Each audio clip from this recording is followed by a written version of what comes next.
आप लोगों को याद है क्या? कुछ एक 15 वर्ष पहले दो नाम बड़े विख्यात हुए थे भोजपुरी जगत में। एकाएक लोगों ने जाना था, सुना और उसके बाद अवाक रह गए, हैरान रह गए। नाम था विनय विनायक, लवली शर्मा आदि। ये दोनों नाम संगीत से जुड़े हुए थे। ये दोनों नाम संगीतकारों के हैं, जो लोग म्यूजिक कंपोज करते हैं। बहुत बढ़िया और बहुत अद्भुत तरीके का, बहुत बढ़िया सा। उन्होंने एक नया इन्वेंशन किया था संगीत में। उन्होंने बहुत शानदार संगीत संयोजन किया, या यूं कहें कि संगीत कंपोज किया। नए तरह का संगीत का एक चलन चल गया भोजपुरी जगत में। भोजपुरी एल्बम गवैये जितने भी कलाकार थे उस समय के, अच्छे नए नए लड़के तमाम आए थे। उस समय आए थे लोग, मुझे जहां तक याद आता है, अरविंद अकेला, कल्लू, पवन सिंह और फिर और कई एक लोग, धीरे धीरे क्रमशः खेसारी लाल और अन्य लोग, तमाम लोग आए। तो उस समय आप लोगों को बता दें कि विनय विनायक और लवली शर्मा का संगीत हर दूसरे एल्बम में हुआ करता था। बड़ी खतरनाक म्यूजिक वो लोग कंपोज करते थे, क्रिएट करते थे, बनाते थे, बहुत प्यारा लगता था। वो लोग दिल्ली रहते थे और दिल्ली के तमाम स्टूडियो में उनका मतलब अपना दौर था और बड़ा नंबर लगता था। वो लोग आज हाथ में काम लेते थे तो कई बार तो 10 दिन बाद काम कंप्लीट होता था, नंबर आता था। बहुत मतलब अच्छा खासा ठीक ठाक चल रहा था। लेकिन आज जो बात आप लोगों को कहने वाला हूं वो बहुत शानदार है। उससे आप लोग सहमत होंगे नहीं होंगे ये बात अलग है, लेकिन मजा जरूर आएगा। नमस्ते, अजय साहनी स्टार हूं मैं और रियल रिपोर्टर न्यूज आपका पेज है। रियल रिपोर्टर न्यूज स्टार आपका यूट्यूब चैनल है। और मैं आज आप लोगों को ये कहने वाला हूं दोस्तों कि बहुत होड़ मची है भोजपुरी गाना गाने वाले बच्चों में, युवाओं में, युवतियों में। वो होड़ इस तरह की है कि ऐसा लग रहा है कई बार कि वो लोग अगर जितना डबल मीनिंग गाना गा देंगे, जितना खतरनाक गाना गा देंगे, उतनी जल्दी वो सुर्खियों में आ जाएंगे, चर्चा में आ जाएंगे, वायरल हो जाएंगे। हिट होना नहीं मैं कहूंगा, हिट होना अलग शब्द होता है, अलग बात होती है। वायरल होना अलग बात होती है। 10 दिन के लिए लोग वायरल हो रहे हैं आजकल। एक गाना आ रहा है, कोई भी गाना, और वो 10 दिन तक ट्रेंड में चल रहा है, टॉप पे, हाँ, सर्च में टॉप पे आ रहा है। आप न्यू भोजपुरी वायरल सॉन्ग लिख देंगे तो सर्च में आएगा। 15 दिन आ रहा है, 1 महीना आ रहा है, फिर कोई दूसरा आ जा रहा है। मतलब सर्च में आने के आधार पर लोग अपने आप को विख्यात करने की स्थिति में हैं। आप लोगों को बताना चाहता हूं, मैं 90 के दशक की बात कर रहा हूं। 90 जी, उसी दशक में हम बड़े हो रहे थे। 93 आते आते हम 9वीं कक्षा में पढ़ रहे थे। हमने पहली कविता लिख दी 2 अक्टूबर सन 1993 को। और तब से लेकर एक नशा चढ़ा, खुमारी चढ़ी। ऐसा लगा कि वो हम बहुत कुछ कर सकते हैं, और प्रयास भी किया गया। उन आधा अधूरे संसाधनों के साथ, ज्ञान के साथ, कोई सीखने की ललक नहीं, कोई लालसा नहीं, बस करने की उतावलापन के साथ। 95 आते आते मुझे खूब याद है कि मैंने अपनी माँ से जिद करके पिताजी से बहुत पता नहीं कैसे वो लोग किए होंगे, और खैर मैंने एक मोटरसाइकिल खरीदवाया। मोटरसाइकिल से चलता था तो बड़ी शान शौकत नजर आती थी, मजा आता था। नई चमचमाती हुई राजदूत 4 गियर की। आप लोगों को बताना है कि उस पर मैं अपने 1-2 दोस्तों को बिठाता था। 24 रुपये 50 पैसे लीटर पेट्रोल मिला करते थे उस समय, और खूब मस्ती होती थी, खूब घूमता था, बड़ा मजा आता था। धीरे धीरे वो मेरा ईगो, मतलब मेरा शान बन गया, मेरी शोहरत का एहसास कराने लगा। चर्चाएं जैसी भी होती रही हूं, लेकिन मुझे बड़ा मजा आता था। आज मेरे पास एक छोटी सी कार है, पापा जी की मोटरसाइकिल भी है, मैंने एक साइकिल खरीद लिया है, और मुझे कोई फर्क नहीं पड़ता जब मैं अपनी साइकिल से चलता हूं। मुझे कोई फर्क नहीं पड़ता जब मैं बैटरी वाले ऑटो रिक्शा में बैठ जाता हूं। ये क्यों हुआ? ये बदलाव क्यों हुआ? मेरे पास फ्यूल के लिए पैसे भी हैं, कार से चलने की क्षमता है, मोटरसाइकिल से तो बहुत छोटी बात है। साइकिल तो खैर साइकिल ही है, इसके बावजूद भी ऐसा लगता है कि ये कुछ नहीं है, ये साधन है सिर्फ। आपकी औकात नहीं बता सकते ये, आपकी औकात आप स्वयं हैं।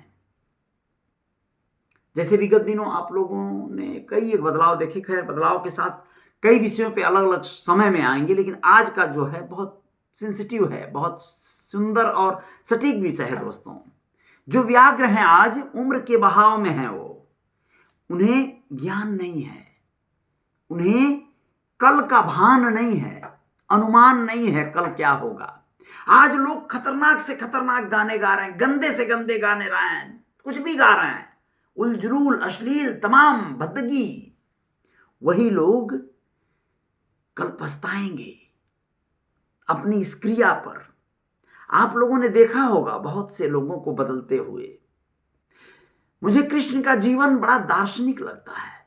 कृष्ण का जीवन मानव जीवन का वास्तविक दर्शन कराता है।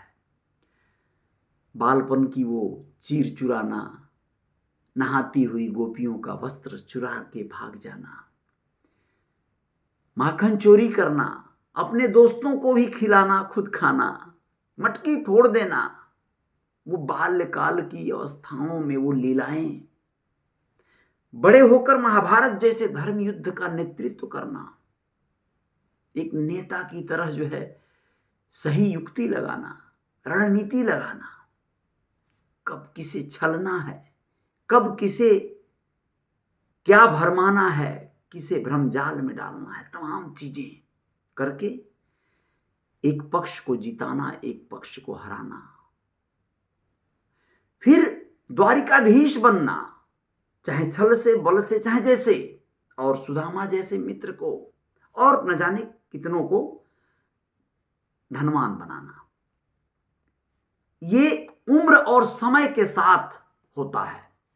बहुत से नेताओं को आपने जानते भी हों, शायद आप लोग, क्रिमिनल थे लोग पहले, पॉकेट मार न जाने क्या क्या, और अब वो नेता बन गए, समाज सेवी बन गए, समाज के हित कर रहे हैं, उनके अंदर सात्विक विचारधारा आ गई।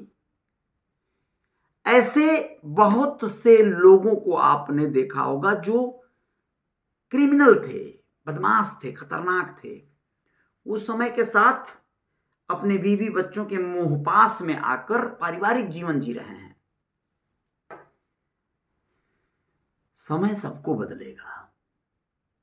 जब वो जो कलाकार आज जो गा रहे हैं ना अश्लील और वल्गर तमाम चीजों को, उनसे कल ये जमाना पूछे ना पूछे, उनका बच्चा पूछ पड़ेगा, शायद उनकी बेटी पूछ पड़ेगी, पापा ये जो गाए हो आप, इसका मतलब क्या है? या फिर वो अपनी बेटी अपने बच्चे से ही छुपा के अपने गीतों को रखना चाहेंगे पुराने, या फिर उसे डिलीट करवाना चाहेंगे। वो मिटेगा नहीं शायद, वो धब्बा दाग बनकर उनके चरित्र पर हमेशा के लिए अंकित हो जाएगा।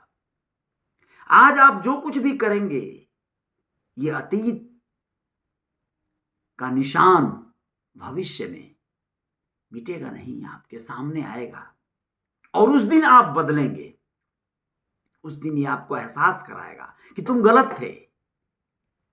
आप धीरे धीरे अध्यात्म की ओर बढ़ेंगे। एक समय आएगा जब आप दूसरों को ज्ञान देने लगेंगे, सुधारने समझाने की प्रक्रिया पर आएंगे, और फिर पूरी तरह से सात्विक, पूरी तरह से एहसास होगा कि कुछ नहीं है, अच्छा होना चाहिए, साफ सुथरा होना चाहिए।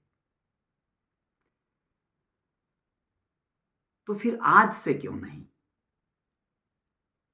जैसा कि बुद्ध ने, जैसा कि सिद्धार्थ को हो गया था, जब उन्हें ये भान हुआ, जब ज्ञान हुआ कि ये महल किले, ये रथ, ये सब यहीं छूट जाएगा, या फिर ये भी पुराना हो जाएगा, मैं बूढ़ा हो जाऊंगा, मैं बीमार हो जाऊंगा, तो फिर ये फिर किस काम का?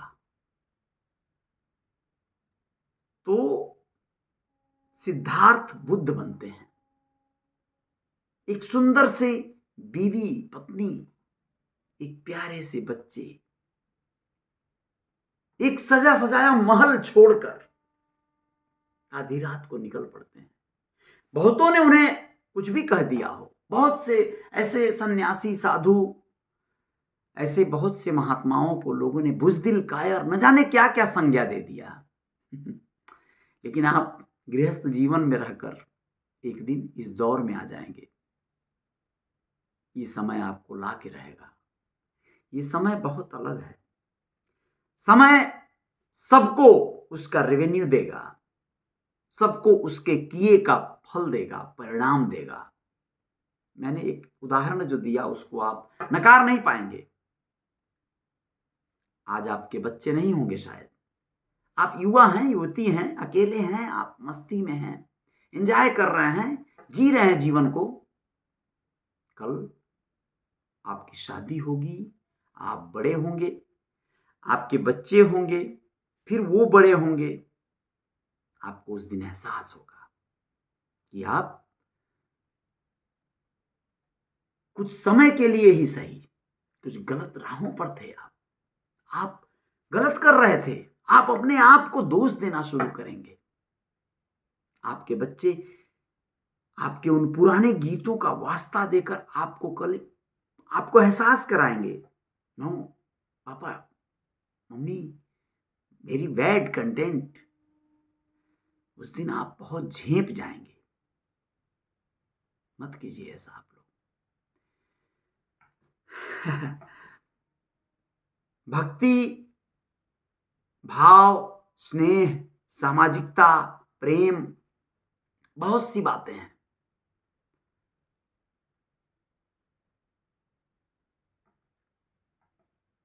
जो कल करना है, अंततः सब गंवाकर, हार कर करना है, उसे आज से करें।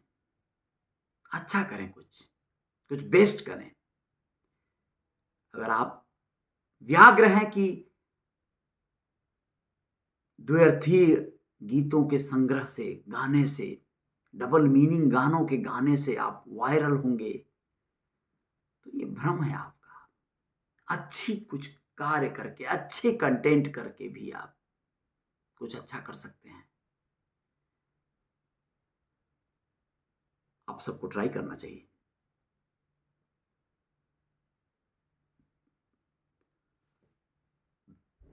और भी विषय हैं, और भी वीडियोज बनेंगे इस संदर्भ में। जितना सोचा जाता है उतनी समझ डेवलप होती है। बच्चों को हम लोग समय से पहले बड़ा कर देते हैं। तमाम जिम्मेदारियां और तमाम उनके ऊपर बोझ, इन सब विषयों पे आ रहा हूं मैं जल्द आप लोगों के लिए कुछ और लेकर। जय जयकार जारी रहेगी। आप लोग अपना ख्याल रखिएगा और कोशिश करिए कुछ अच्छा कीजिए, वरना समय बख्शेगा नहीं। शुभ रात्रि।